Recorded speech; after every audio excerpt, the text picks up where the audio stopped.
and I'm very excited about our next guest.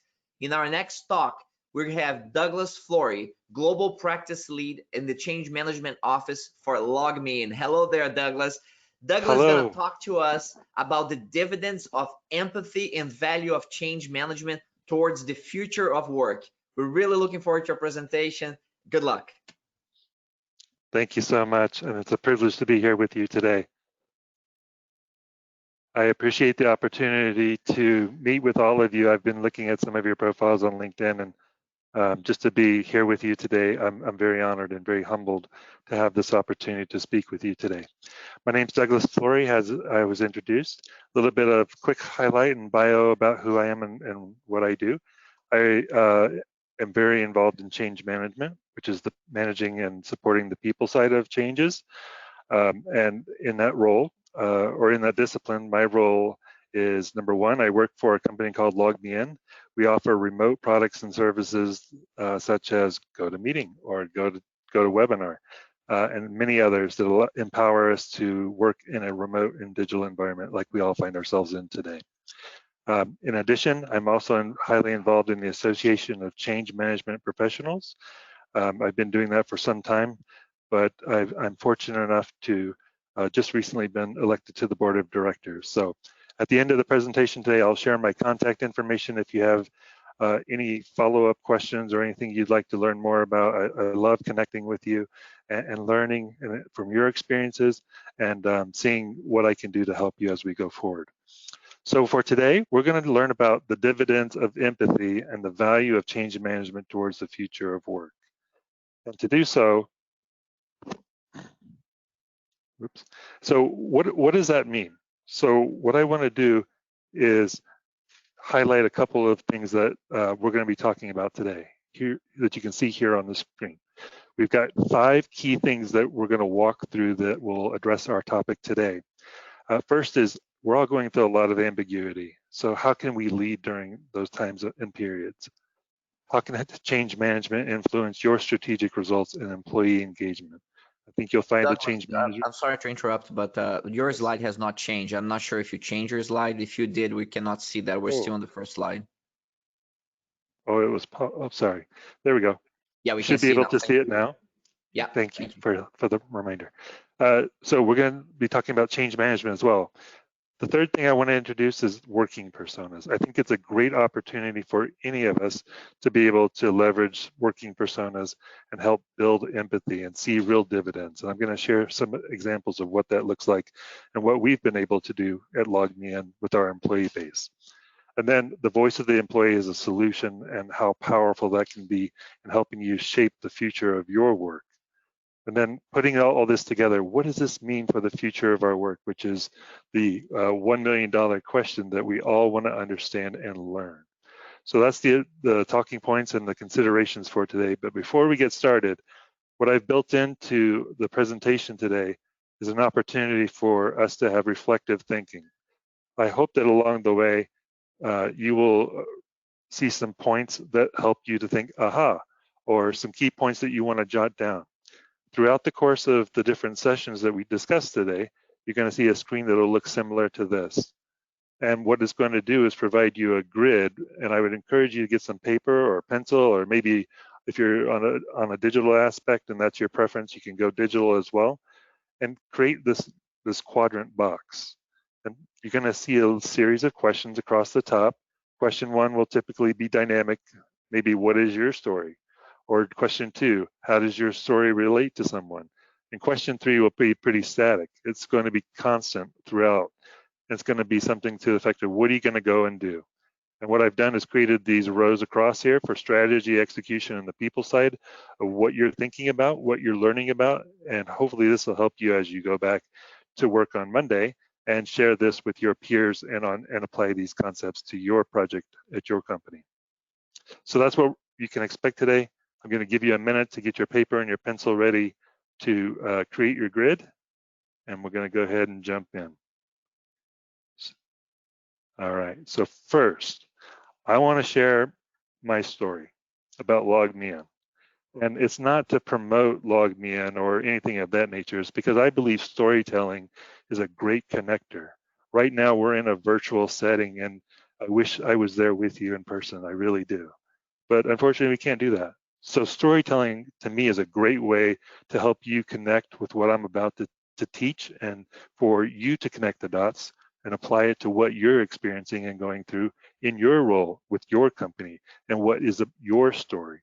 So here in our book, you can see on the left-hand side, what I've created is a little bit of an overview of coming into 2020.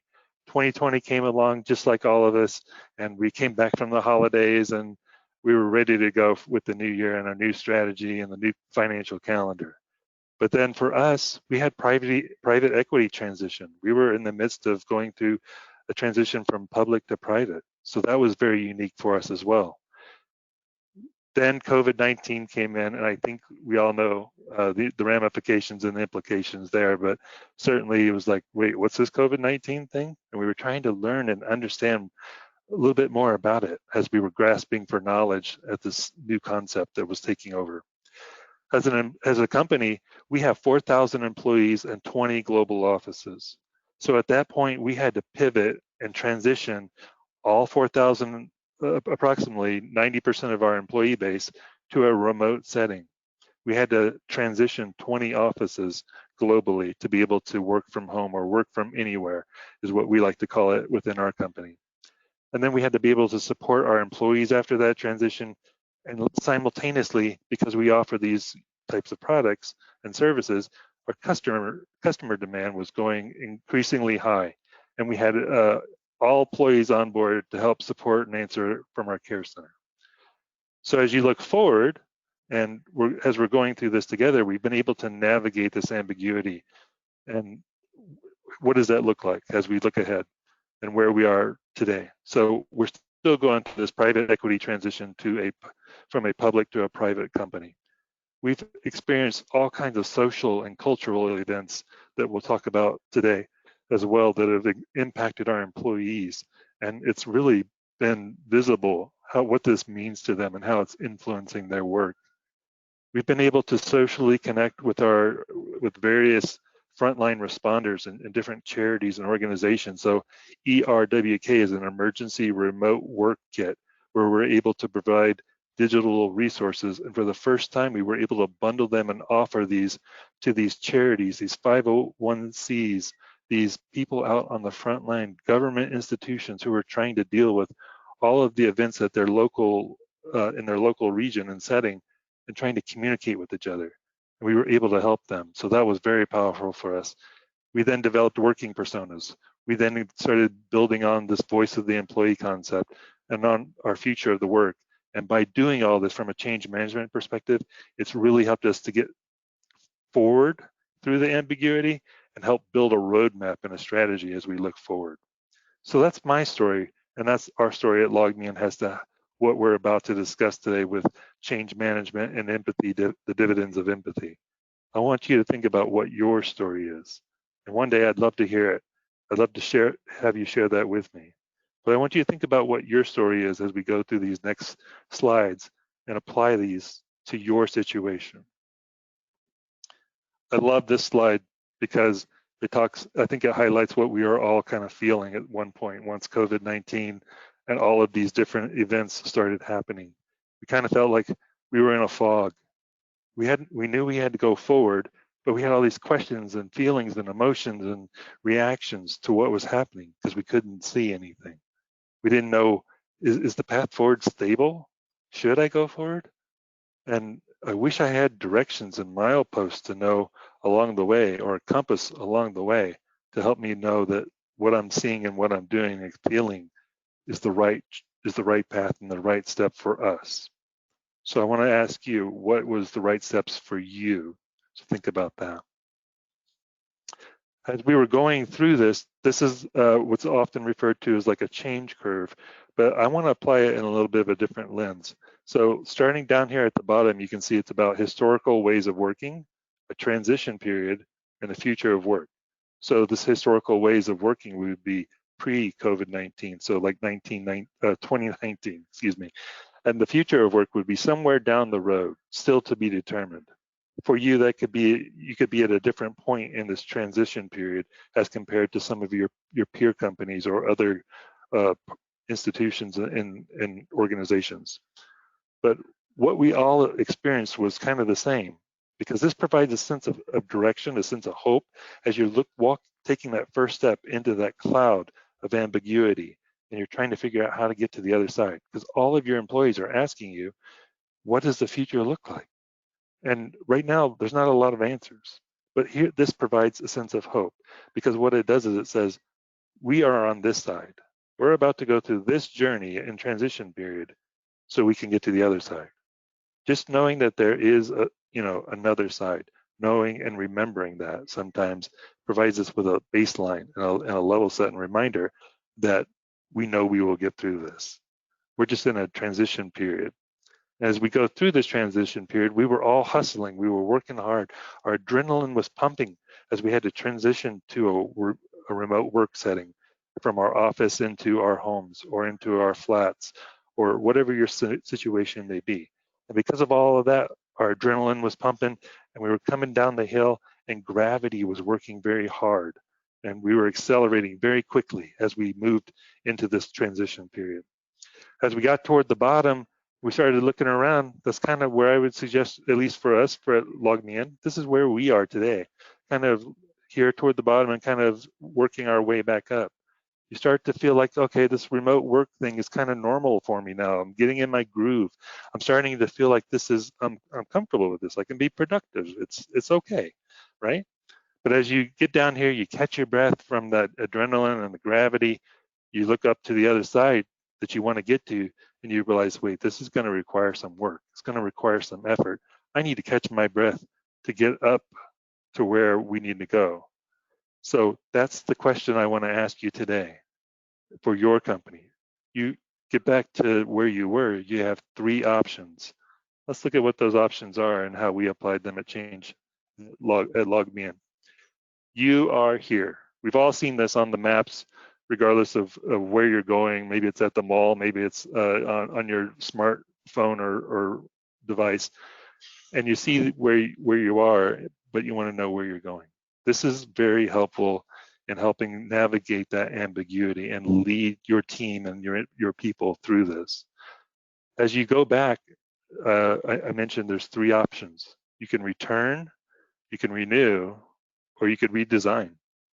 Now, these are the 3 options that we felt like were most appropriate for us, but I think they're also universal enough to help you as well. So return, what does that mean? I wish things would go back to the way they were. I just can't wait to return to the office. That's what it's going to sound or feel like when you think about that, or you ask yourself that question.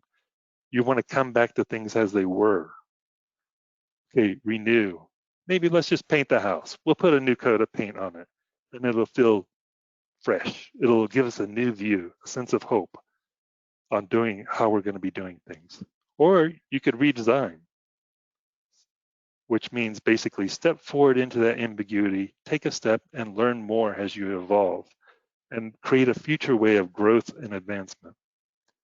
So I think that's really important question for you to ask yourself as you think about leading through this ambiguity, but also about the future of your work. At LogMeIn, we had this conversation and we felt like, is return an option? We didn't feel like it was an option because we've learned so much, we've progressed. The acceleration of technology and working from remotely has just accelerated years and years and years, all in a condensed set of a course of weeks, maybe months at the most. But all of that was supposed to be in the future is now here.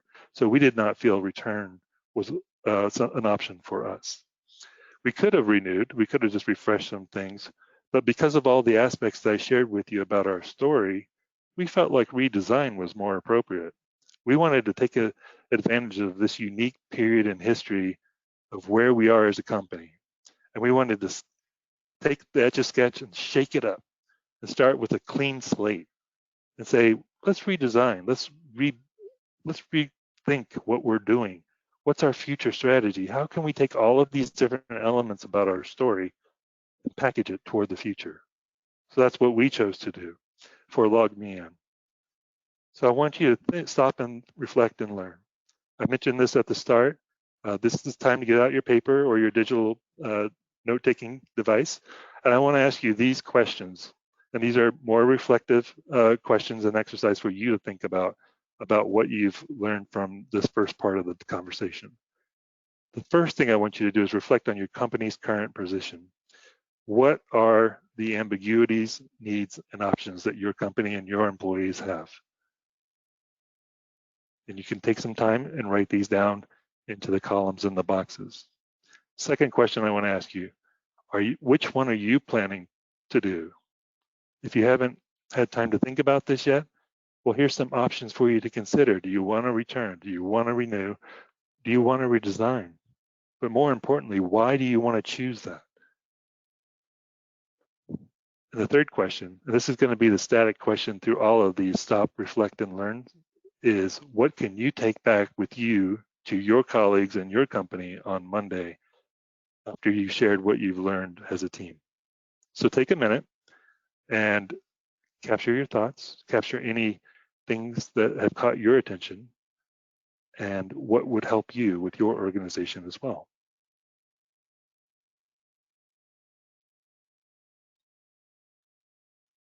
Okay, I'm going to continue to go forward, but if you want to continue to capture your thoughts, because you're in a stream of flow, keep going, but you can catch up with us here shortly. Next, let's talk about what change management can do to help you during this time. There's 4 tactics that can really influence your strategic results and employee engagement. And this is readiness, communications, training, and sustainment. I'm not going to go through the context of each one of those bullets, but these are the 4 workflows or different areas of change management. We want to create readiness by helping our people understand, are we ready to make this transition? Whether it's policy, process, working from home, navigating how to change our policies or implement a work from home policy, something to that effect. How do we communicate about it so we create awareness, some understanding about why we've made these decisions, help them prepare for the implications of what this means, and ultimately to adopt how to do these and understand our vision.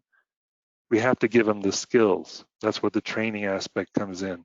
So hoping to build them with a growth mindset so that we understand that there are options, that there are scenarios, and not have a fixed mindset about how things are going to be. We want to encourage that growth opportunity to see what may be possible and equip them to lead and navigate this change journey that we're all going through today. And then ultimately sustain. Whatever it is you choose for your organization, you want to be able to continue it going forward. Otherwise, people are just going to return to their old habits, their old ways of doing things, their old systems, what have you. And we want to correct that. So that's where sustainment comes into play and helping you with your change management so you truly get that embedded into your normal daily routines. So change management incorporates 3 different specialties. What does it mean if you're new to this or if you're thinking and wondering? This is where neuroscience, culture, and engagement can be a part of your solution.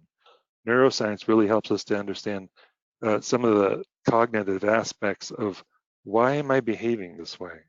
Or I don't understand why I'm resisting this. What's so hard about this for you? What is it I've experienced in the past? Helps you manage a buy-in to the solution. So it gives you some really good foundation as to help navigate and anticipate what your employees might be feeling or going through when they initially feel this pain, or not pain, the impacts of what they're going through. Sorry. Culture. It's very important to understand your culture. The culture here at LogMeIn is going to be different or unique as compared to yours. So again, you need to apply this to your lens and your story to understand how things will get done and how you're focused on empowering your employees. Engagement. We're going to talk about voice of the employee and how to incorporate them along the way. So again, with regards to change management, I want to ask you these questions. Are these skills and competencies currently in your toolkit? If they're not, why not? If they are, how are you using them? Second question, what can you do to engage your employees, understand their needs, and hear their voice? And number 3, the static question is, what can you take back to your team in your office on Monday to talk about how change management can influence, your results. I'll give you a minute to capture your thoughts. We're going to continue forward, and we're going to talk about the realities of working personas. So before I dive into what a working persona is, this is some of the context of what we were feeling at LogMeIn, not just at the organizational level, but even down to the individual level. We were all feeling these impacts just different ways. We were trying to figure out what, so much is going on. And you can see by the different icons on the screen, some of the things that maybe you felt as well. We were trying to figure out ways to help our employees through all this because we knew that this was a pivotal moment in time, historical even, and that helping us lead through this is going to be something our employees will remember. The other thing we wanted to say was, how are you? And we truly wanted to ask that question and mean it, not just a salutation like we do here in the United States, but let's stop and see how they respond. Let's talk about that. Let's make sure that we understand that. So you can see this quote at the bottom as we started to introduce working personas and this concept of building empathy. It really gave us a moment to say that now is the time. This is why we have established this new set of resources called working personas to our employees, and that launched us into what you're about to see as the solutions. So what is a working persona? It's thinking about your employees at your company and the roles, the different aspects of what they do, and trying to give them a grouping, if you will, to understand what they're going through. Who are your working personas? Again, it's going to vary based upon your company, the nature of your business, and what you're focused on. But you need to ask yourself, what are the commonalities? What are the differences of our people? And what is it that's missing? Why do you want to do personas? Because it's going to enable you to connect with others. We're all working now in a digital environment, and we can't just see each other across the table. So we can anticipate what people are going through. We can better connect and empathize with them. Lots of different reasons here you can see on the screen. This is what we came up with at LogMeIn. And we're very proud of this because we said, what are our working personas? And it took some time and a collective effort from our team, from a team of many people, to come to this consensus. So we came up with working as a new hire. We had 215 new hires here in the first half of the year. So what is that experience like for them? Working individually, that could be, as an example, maybe you live in a flat or an apartment and you don't have a roommate or something to that effect. Working with other adults, maybe you do have a roommate.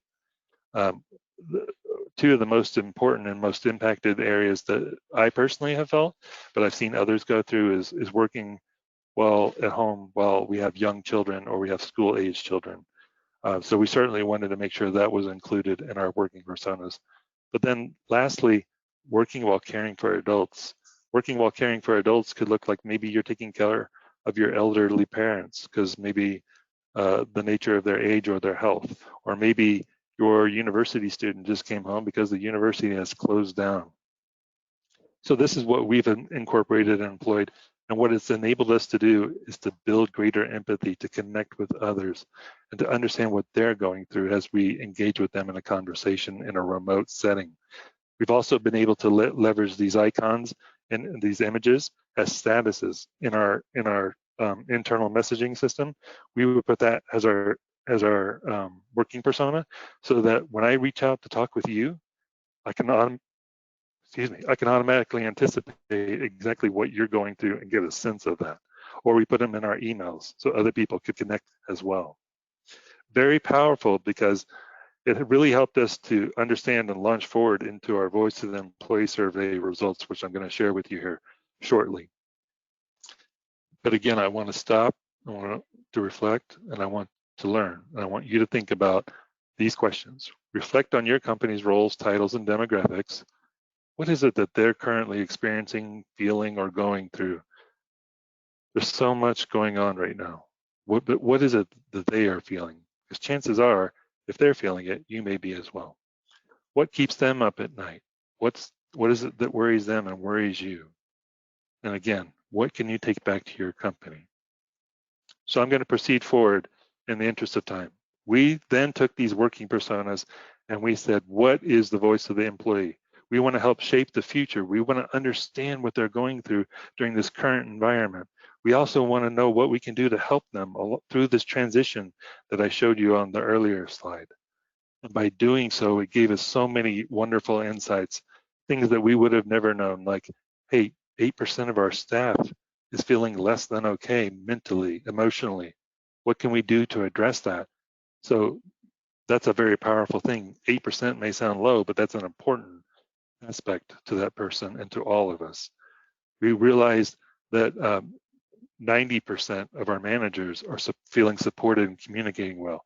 We then came to a realization that as we looked toward the future of work, 95% of our employees want some kind of aspect of working remotely in their future with LogMe and many other metrics that you can see some here on the screen, and we've continued to iterate on.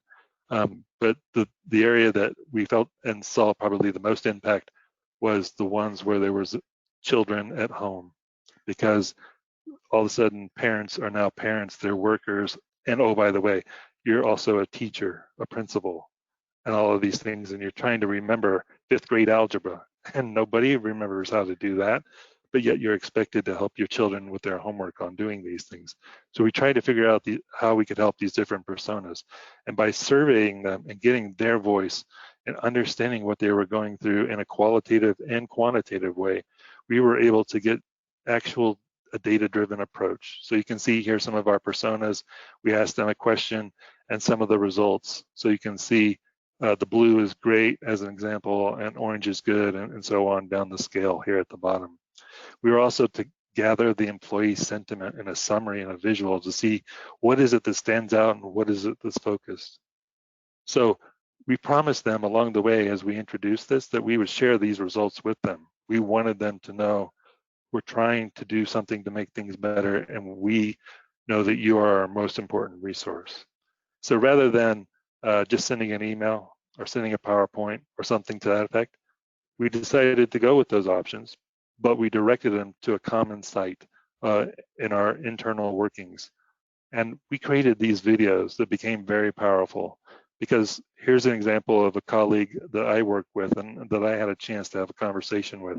And just like using the technology that we're using today, we were able to have a conversation and connect with each other, even though we're miles and miles apart, even in other countries. And it helped not only us to have that conversation, but it helped our employees to say, huh, there's somebody else out there just like me going through the same thing.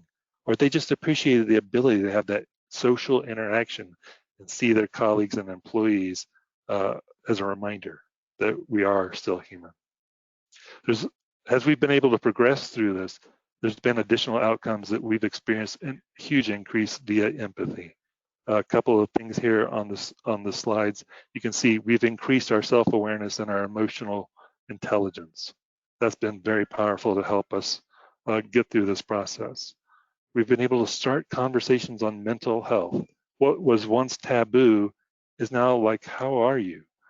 Let's understand what we can do. How do our benefit packages help us? What can those vendors do to support us?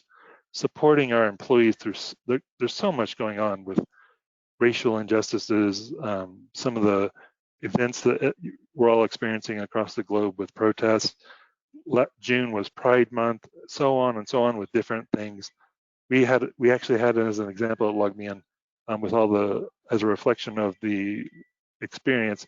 We had a forum for all of the employees at our company who are African American or Black, and we allowed them to speak and feel what their experience is like, so we could actively listen and learn from that as well. It's very, very powerful, very important event for us. We had other things like the ability to contribute to those first responders, schools, governments. We were able to help universities, so we were able to give back to our community, and that helped us to commit to those kinds of things, and tech compacts, so that we feel like diversity and inclusion is a key part of all of this. But the last thing it really helped us to do is understand self-bias, whether it's intended or not, it exists.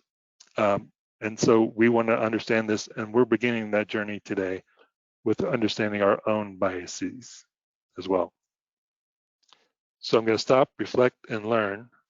What does your company and your culture say to your employees about hearing and acknowledging their voice? How will you know what your employees need or what they're feeling or thinking? And what can you take back to your company on Monday as well? Last bits I want to share with you is the future of work. For us, this is kind of, I like these pictures because it's a kind of a summary of what the options are, right? You could be going back to a commute. You could go back to the office, but is the office going to be the same as what you experienced in the past? Or do you just want to stay at home and work from home? So we provided these 5 options across the top. No remote, remote allowed, some kind of hybrid combination, a remote bias, or 100% all remote. We've leaned for LogMeIn and our culture and our needs based upon our story. We're going with the remote biased opinion. And what that means is the ability to transition from a office-based culture to a more talent-based approach. And you can see all the different comparisons as you look at these 2 columns as to what that means and what that looks like. But a remote bias means instead of being based on in a certain headquarters and coming into the office every day, let's give flexibility in scheduling. Let's find the talent where they are. Let's get the best of what we can do. You may see on the screen here REFs, where it says cost of refs or savings of refs. That's real estate and facilities. So consider these aspects as you're thinking about your story, your culture, and as you go back to your office. So what is the future of the office? I think that's the question we all want to understand, and hopefully why we're here today. I don't think that there's a universal formula or a blanket statement we can all make, but these are some of the things that we predict based upon what we're going through, what we're seeing from some of our colleagues in different industries, what we're hearing from our customers from GoToMeeting and GoToWebinar, and what we're learning from market research as well. Offices will still exist and they'll be brick and mortar, but it's going to look a lot different in terms of the capacity and how we use them. So maybe as we transition to remote working, maybe these offices become a hub. Maybe they become a place for us to socially interact for special key events or trainings or projects or social gatherings. So we still have that ability to have our social fabric that's important to our company and our employees. Okay, if we don't have real estate and facilities, does that mean that we can apply those funding and that budget towards something else to help our employees while they work from anywhere? Maybe a stipend for equipment to set up their office, or maybe just to send them thank you notes and swag and gifts and things like that. The other key question I want to encourage you to think about is what is legal, what is practical, and what is sustainable. I think that's the key framework that we're using at LogMeIn to help us determine the future of the office and the future of work with our employees. It would be great if we could all go work in Hawaii, but is that practical? Is it sustainable? Is it realistic? How do we navigate the office in COVID-19 situations if we return back into work that way? And then the ability to work remotely requires a lot of trust. So we have to empower our employees to do their job and let them know that they can do it. So I'm going to stop here on this last stop, reflect and learn. And I want you to ask yourself again about your story. What are you looking forward to about going back to the office or working remotely or in a hybrid mode? What have you learned during this recent event? Because it's not all been negative. There's been some positive things if you stop and you look for them. What have you learned and what can you reevaluate going forward to apply to the future of your work?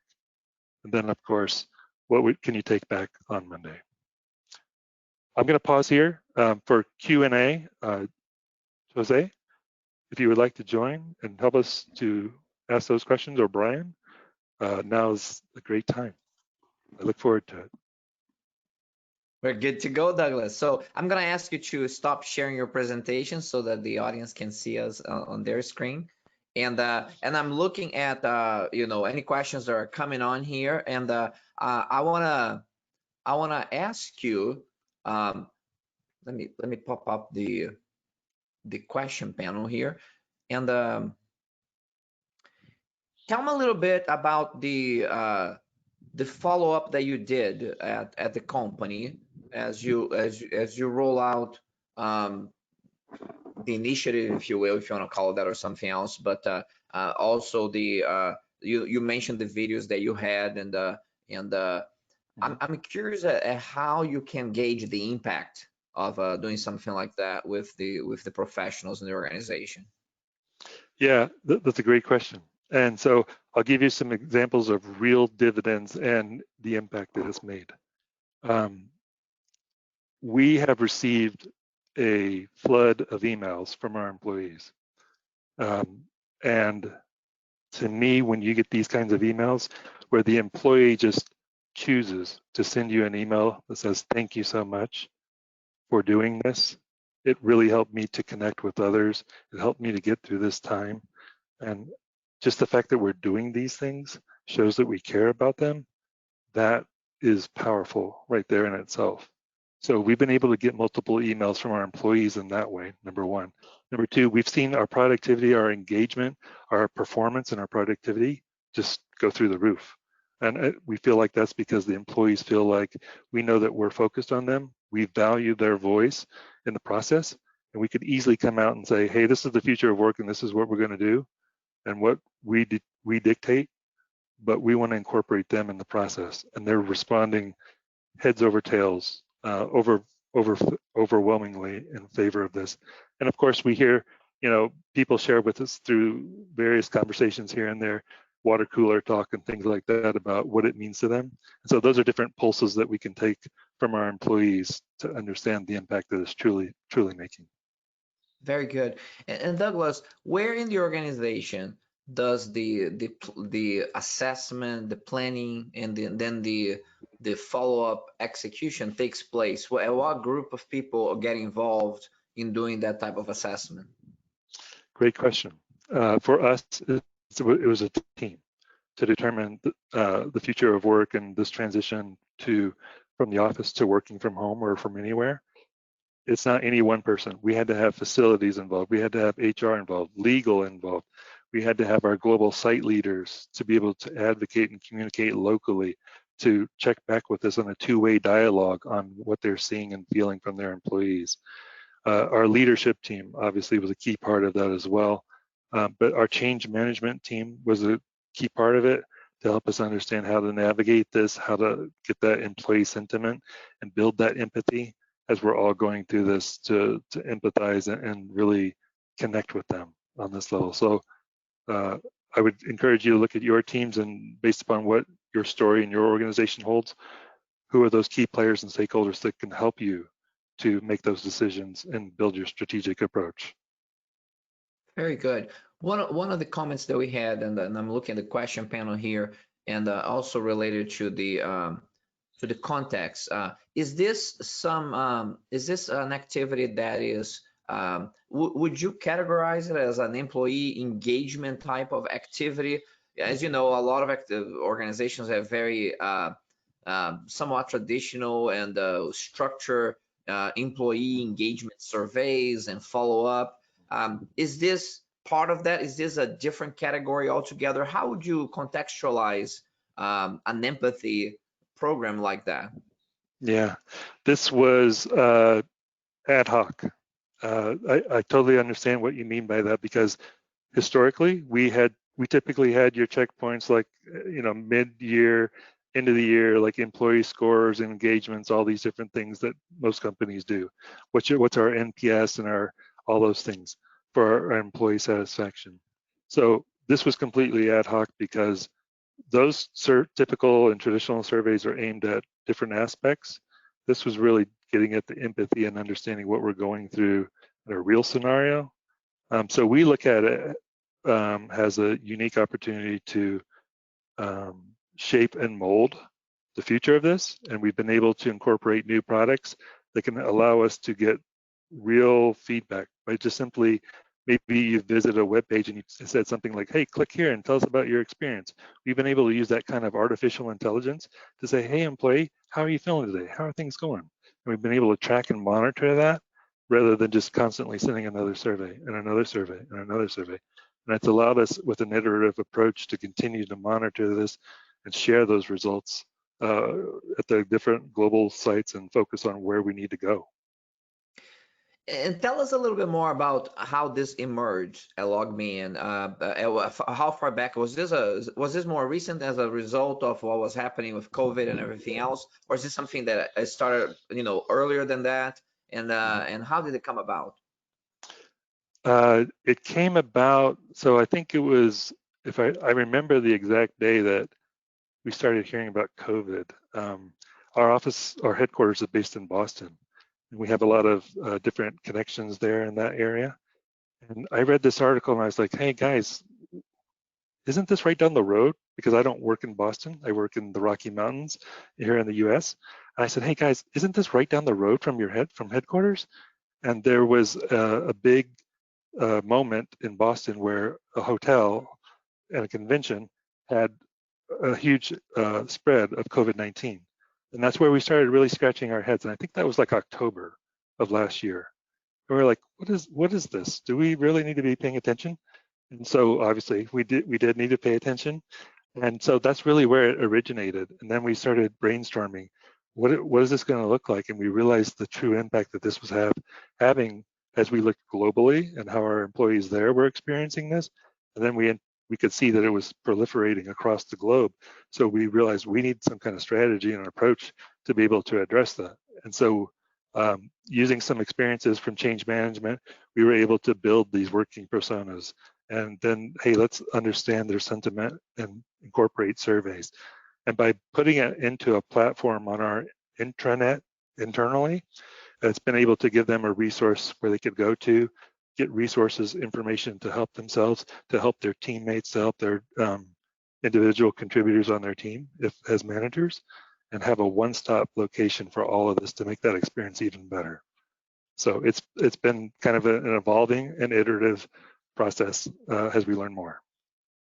And tell us more about the body of knowledge that this is based on, and then really within the organization, who was the person who identified this as an opportunity? Was that you, or is it someone else in the organization who saw that as an opportunity? And then once that was realized, how did you approach it? I mean, how did you think about addressing with this approach? So it was the team that I work on, change operations within LogMeIn. We started becoming the driver of this idea. We were all kind of looking around at each other as we were having these daily huddles about, COVID-19, here's the update, here's the situation in Guatemala, here's the situation in Budapest, here's the situation in Los Angeles, wherever we were located. And we were all grappling for answers like many of us are today. And we just started putting our collective ideas and thoughts and experiences together. And from our change management team, we were able to share, we've done this similar before. We could use working personas, which would really connect with the people and would help build that empathy. And then we started building that platform, and we got such favorable response to that it allowed us to take the next step and the next step and the next step as we figured out what we needed to do and make that look like. And so that's where the voice of the employee came in, and then responding to that voice of the employee to do things and share those results with them so that they knew we were taking their voice serious. And it just kind of grew and proliferated from there.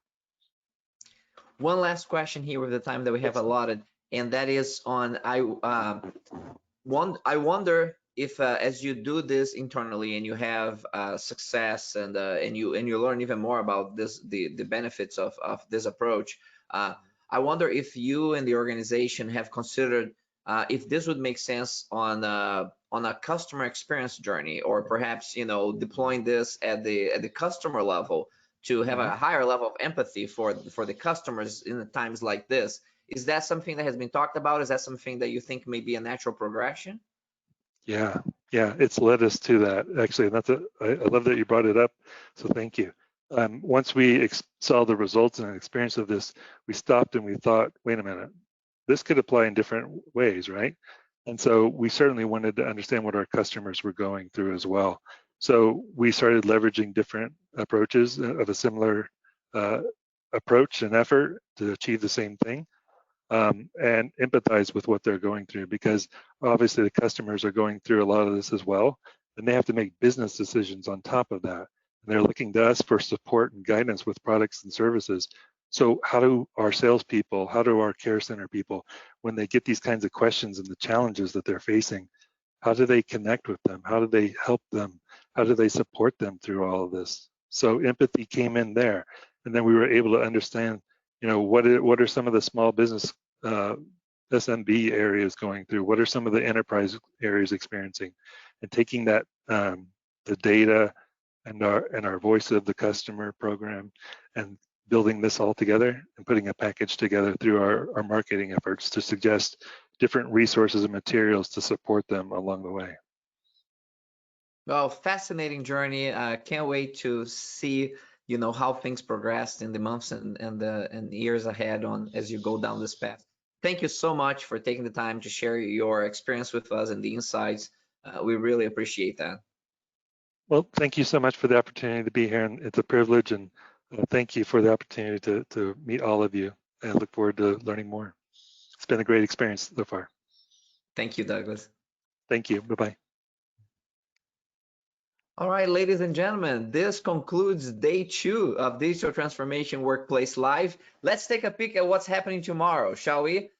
Tomorrow, we start the day with how to drive true digital transformation with a unique methodology that generates results. And we're going to have Zara Mahedi, who leads global digital operations for Honeywell, discussing that with us. It's going to be a fascinating review of how Honeywell is approaching their digital transformation journey. So you do not want to miss that.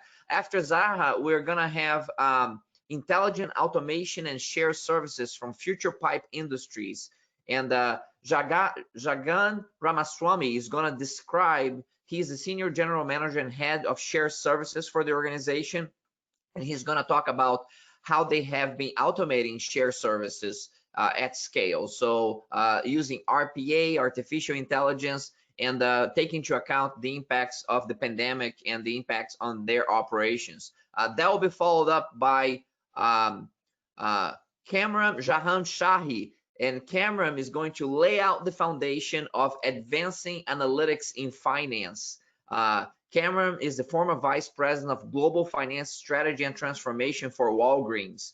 And he's going to come at this with a lot of great experience and on the use of advanced analytics, specifically in the context of finance. And we're going to wrap up the day tomorrow with a session on digital transformation opportunities in production use cases in the aerospace industry from no less than Heiko Wheat, who is going to be talking to us from Europe directly. And he is a leader for digital transformation at Rolls-Royce. So we're going to have a great organization and a great experienced leader. He has spent 2 or 3 decades of his leadership journey at Rolls-Royce. And he's going to share that to us on how an experienced leader is transforming now the business digitally in an organization of a scale and impact like Rolls-Royce. So thank you so much for being with us here today. Connect with us on LinkedIn. There's multiple conversations going on LinkedIn. If you have comments about the sessions, if you have questions, connect with others. Go to LinkedIn, look under my name, Jose Perez on LinkedIn, and you're gonna find multiple conversations going on there, and engage with us. We'll be answering questions and commentary throughout the day. Also, as you close this last session today, you always have an opportunity to provide feedback right within the GoToWebinar interface, and let us know what's working well, what's not working so well, what we can do differently for you. But for now, thank you so much for joining us from all these different places around the globe. I hope to see you back here in the morning, San Antonio, Texas time, whatever time it is for you in other parts of the world. So thank you. Have a great rest of your day.